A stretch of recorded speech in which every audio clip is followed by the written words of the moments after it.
Parents take sister on vacation instead of me. Later on, she ruined the family vacation and got arrested. Now my parents finally realize her true colors. I, 23F, have a younger sister, Lisa, 18F, who I believe is the true incarnation of evil on Earth. I have tried my best to convince my parents over the years to see the truth, but they never believed me. At least until now. For context, my parents and I have always had a somewhat strained relationship, mainly because of Lisa. My parents absolutely adore her because my mother had a miscarriage and lost the baby, which deeply affected her. Lisa, born a few years later, was regarded as their miracle child, a beacon of hope and joy that healed the pain of their previous loss. My parents showered her with affection and attention, turning her into the center of our family universe. Now let me be clear, I loved my younger sister when we were children. It's just that I slowly started realizing that Lisa had an incredible talent for manipulation that none of my family members were able to grasp. She knew how to twist the story in her favor and was a master at playing the victim card. Once, on my birthday, I got this amazing antique pocket watch from our grandparents. I was so happy with it, as my grandmother told me that it was a family heirloom. But Lisa, clearly jealous, kept asking if I could share it with her. I said no because it was a gift for me on my birthday. She tried to persuade our parents, but since it was from our grandparents, they couldn't do much. That night, Lisa, who knew I was terrified of spiders, placed a house spider inside my pillowcase, ensuring I would discover it when I went to bed. I awoke to the horrifying sensation of a spider crawling over my skin and started screaming. My parents rushed to my room, concerned. Lisa acted all surprised and caring, but later she admitted to me with a creepy grin when we were alone that she put the spider there to teach me a lesson. I was shocked by how casually she confessed without any remorse. Another time, I remember when I had a crush on my classmate Mark and finally had the courage to invite him over to watch a movie with me. I was feeling all giddy and excited and had carefully picked out a dress to impress him. But as soon as Mark arrived at our house, Lisa deliberately spilled a glass of juice all over my dress and started laughing at me. I was mortified and had to change while trying to hide my embarrassment. As if that wasn't enough, Lisa started telling Mark embarrassing stories from my childhood, making me feel utterly humiliated. She didn't leave us both alone the entire time we watched the movie. When Mark was about to leave, Lisa smirked and told him that he could do much better than me. Mark, who had been uncomfortable the entire time, left in a hurry. I just couldn't believe how cruel and cunning my younger sister could be. Over the years, I told my parents about her antics several times, but they always chalked it up to her being young and naive. They just couldn't see her for who she really was. Whenever I complained, they dismissed me and thought of me as the troublemaker in the family. So I eventually stopped speaking up about her. Lisa continued being their favorite child, while I, always straightforward, often felt like the outsider in my own family. I focused on my studies and managed to get into a good college. This gave me a chance to move out of our house and have a better life in college. However, every time I returned home during breaks, Lisa made it abundantly clear that she despised having me back in the house. She would deliberately ignore me, refusing to engage in even the most basic of conversations during family meals. She would avoid sitting next to me or interrupt me if I was talking to our parents.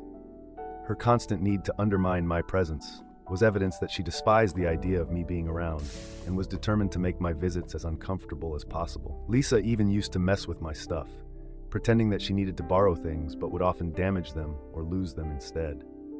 My parents did nothing when I tried to complain, and instead urged us to get along with each other. As a result, I began avoiding coming home during breaks. I would come up with excuses to spend my breaks with my college friends' families instead. Truth be told, my parents didn't mind as much and chalked it up to me being independent and wanting to enjoy some time away from home. When Lisa graduated from high school, she didn't have the grades for college, so she settled for community college instead. This meant that she never had to move out of our parents' place. These days, I am working at a multinational corporation in San Francisco and genuinely enjoy my job. I sometimes stay in touch with my parents, but I rarely visit back home. I don't maintain any contact with Lisa whatsoever.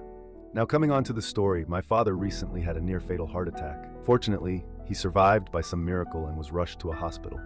When my mother called to tell me about it, I immediately booked my tickets and flew back home to be there for them.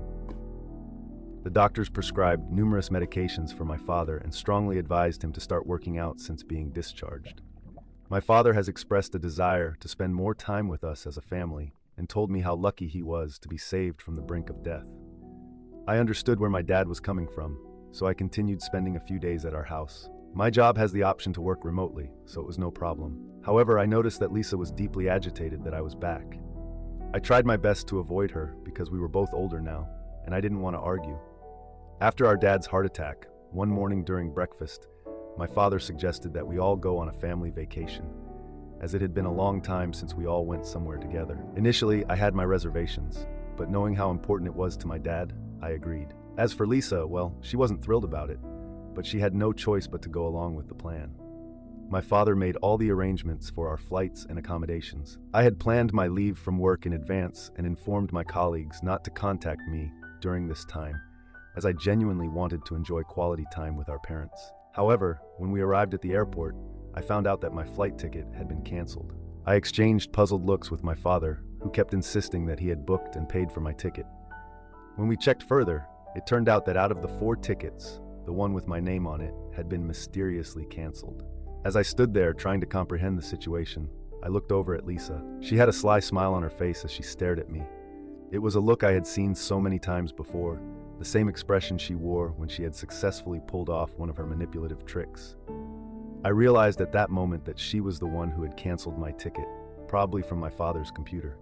I started yelling at her as she continued to stand there smiling at me. I pointed out to my parents that it was Lisa's doing, as she never wanted me to go on this family vacation in the first place. Instead of believing me, my mother immediately dismissed my claim, saying, "Your sister would never do something like that." She went on to tell me that I should stop being jealous of my younger sister and that it was just a freak accident that my ticket had been canceled. My father also tried to justify that this might have been an airline mistake and that I should not blame it on my sister. I was utterly frustrated that my parents couldn't fathom that their beloved miracle child would be behind such a deception. At this point, there was nothing that I could do.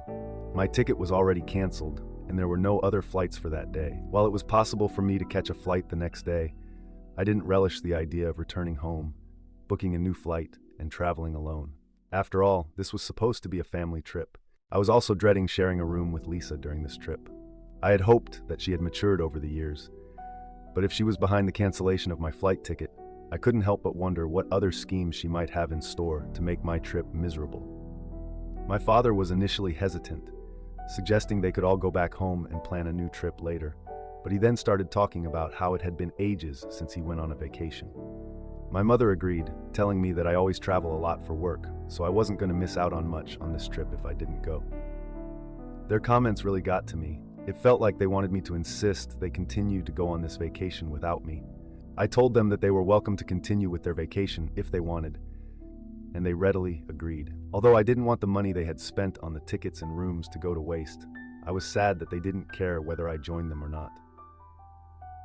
It became clear that they didn't mind going on this family vacation as a family of 3.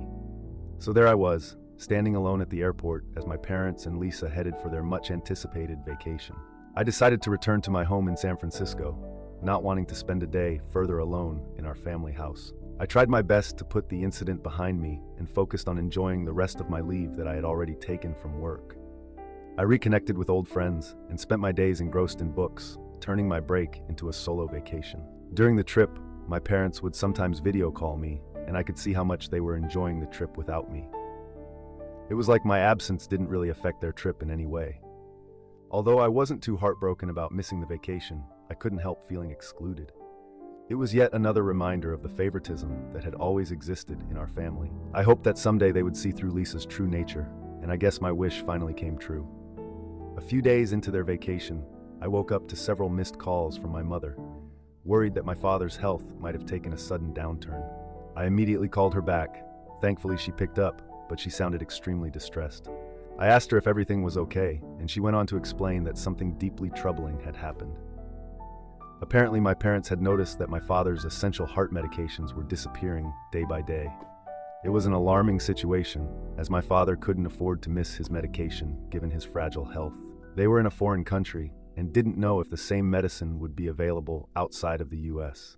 They were genuinely concerned about the missing pills and searched their room everywhere in vain. My mother had gone to Lisa's hotel room, which was adjacent to theirs, to borrow some sunscreen. To her utter shock and dismay, she discovered all the missing medicines carefully tucked away inside Lisa's bedside table. It was a chilling revelation, and she immediately called for my father. He rushed in and found all his medication that had gone missing over the last few days. I guess this is when the truth dawned on them that their beloved daughter, the so-called miracle child, had been intentionally jeopardizing my father's health and putting him at great risk. My mother's voice quivered as she asked if they should confront Lisa about this. I asked her to not speak to Lisa about this until they were back home. They needed to gather their thoughts, emotions, and evidence to face Lisa with the undeniable truth. I knew that speaking to Lisa now would be futile, as she was a master manipulator and would likely concoct excuses to evade responsibility. However, something unexpected must have transpired that night, and my parents must have confronted her about it. I received a late-night call from my father, his voice trembling as he informed me that Lisa was in jail. I was taken aback. He recounted that Lisa had a full-blown tantrum when they asked her about the medications, throwing objects and shouting insults. Her rage was targeted primarily at my father, accusing him of booking a ticket for me when he should have never allowed me on their family vacation. She told them that if they continued having a relationship with me, she would teach them a lesson that they would never forget. Lisa continued to lash out, and the situation escalated rapidly until someone from the hotel called the authorities. When the officers arrived, she refused to calm down and insulted them, which led to her being taken into custody. Lisa would be released after 24 hours, and there was nothing that my parents could do at the moment. Desperate to return home after Lisa's release, my parents tried to reschedule their flight. However, their plans were foiled when they discovered that their passports and wallets were missing. It turns out that Lisa had either discarded their passports or hidden them away. For now, they were stranded in a foreign country with no passports or wallets. I guess this was the first time that my parents started to see my sister for who she really was. My mother, who had persistently defended Lisa for all these years, was now begging me to help, as they didn't have any money or their documentation to fly out of there. She was overwhelmed, shocked, and distraught at the realization of her angelic daughter's true nature. I told them not to worry and that I would send them money using Western Union, but they had to find their passports first so they could return back home. I was certain that Lisa hadn't discarded them. My parents were finally realizing that I had been the honest one all along about her antics, and were grateful that I was helping them out despite them not taking me on this vacation. They apologized for their behavior. While part of me wishes I could forgive my parents, it's hard to shake the feeling that I've been deprived of their love for all these years due to their favoritism towards my sister. So I had a hard time forgiving my parents for going on this vacation without me, and now that they get a taste of it, they come back begging for my forgiveness. Update 1. Every day my parents call me with updates, and I am growing increasingly anxious about their situation. You see, after Lisa was released from jail, the next day my parents threatened her to give them back their passports, or they would call the authorities on her again. Faced with no other choice, Lisa eventually revealed where she had hidden their passports. Upon their return home, my parents confronted Lisa and made it clear that she needed to gather her belongings and leave. It had become abundantly clear that they had reached their breaking point, finally realizing the truth about their daughter's manipulative and harmful actions. She might jeopardize his health again by stealing his medicines. This started another screaming match between Lisa and my parents. During this confrontation, Lisa began to hurl accusations at my parents, expressing her anger and resentment. She told my parents that she didn't want to share them with anyone else and claimed that she had been pushed to the brink when they invited me for the trip. She kept insisting that my parents should disown me, emphasizing that she was more than enough for both of them. It was at this moment that my parents must have realized the depths of her jealousy and the extent to which she resented my place in our family. While they tried to placate her, she kept yelling accusations at them, and in a fit of desperation and anger, she claimed that she would go around telling everybody that they had neglected her when she was a child and mistreated her during her formative years. She was basically going to accuse them of parental negligence. Lisa then threatened to go to the police and make false statements against our parents if they continued to ask her to move out. This genuinely scared my parents, as these fabricated allegations would put them in a difficult position, particularly since they are well-respected doctors in our community. The mere thought of their reputation being ruined by false accusations has since left them feeling trapped and anxious. In the past few days, Lisa has continued to make our parents' lives more and more difficult. When she found out that they were talking to me regularly nowadays, she got really mad and started breaking dishes in anger. What's worse, she keeps stealing their car keys and hiding them, which makes it hard for them to go to work every day. Just tonight, my mother called me in tears after another bad incident during dinner. Lisa had a big tantrum and yelled at them because she wanted my mother to cook for her. When she refused because she was tired from work, Lisa went on a rampage and started breaking furniture around the house. Then she went to her room and turned up the music really loud, which prevented our parents from getting a good night's sleep. The situation keeps getting worse, and it's taking a toll on my parents emotionally and mentally.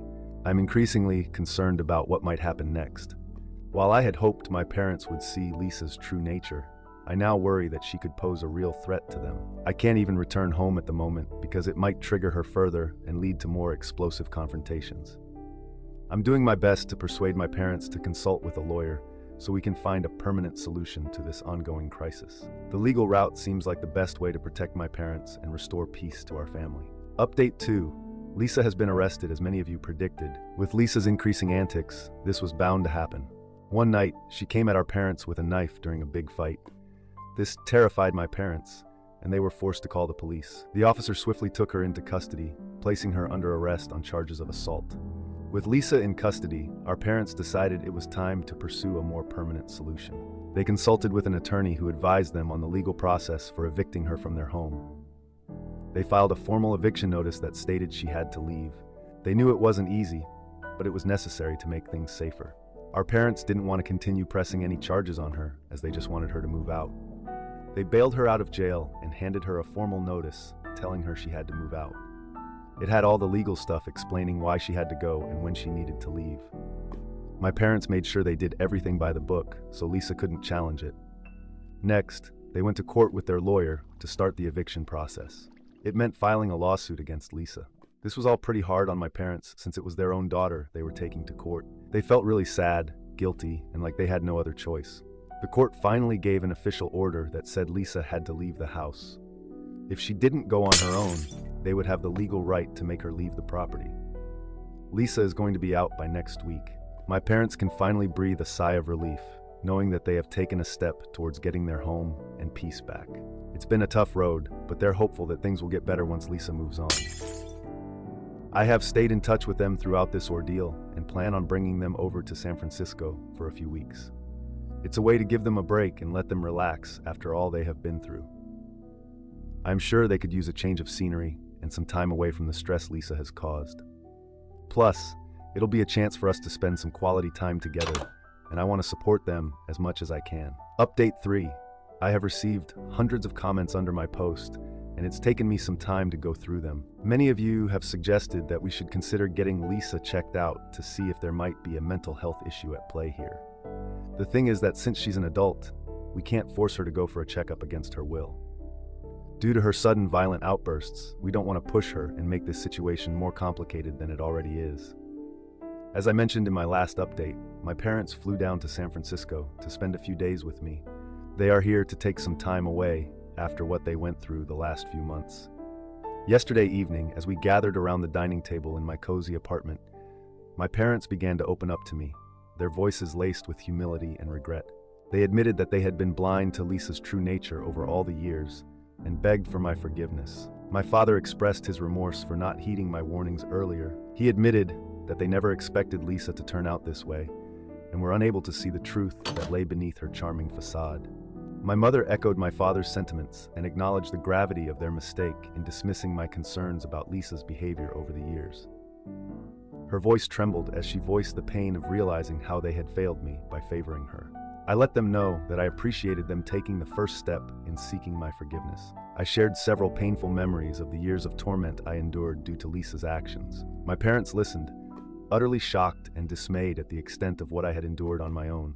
They acknowledged the pain I had gone through and expressed regret over the isolation I felt in my own family. My parents recounted how their favoritism towards Lisa had clouded their judgment because they never had expected to get pregnant with her and always considered her to be their miracle baby. With sincerity in their voices, they begged for my forgiveness for all those years. It was a bittersweet moment for me, as I had always wanted their acknowledgement. While it may not have been the ideal way to mend our relationship, it was a turning point that brought some much-needed honesty and clarity to our family dynamic. For the first time in years, we were truly acknowledging the issues that had plagued our family. I told them that it would take me some time to trust them again, and we all agreed to work through this together. For now, I plan to make the most of the time I have with my family while they are here with me for the next few days. Update 4. As the days passed, my parents and I spent more time together, exploring the vibrant streets of San Francisco, enjoying leisurely meals, and simply relishing each other's company. It has been quite a journey to reconnect with each other by rebuilding the bonds that had been frayed by years of favoritism and denial. I came to understand that their decision to seek solace with me was not just about physical distance from Lisa, but a desire to rebuild the family they had almost lost. They needed a fresh start, and so did I. My parents and I have since discussed what to do with Lisa. She is currently staying at one of her friends' homes.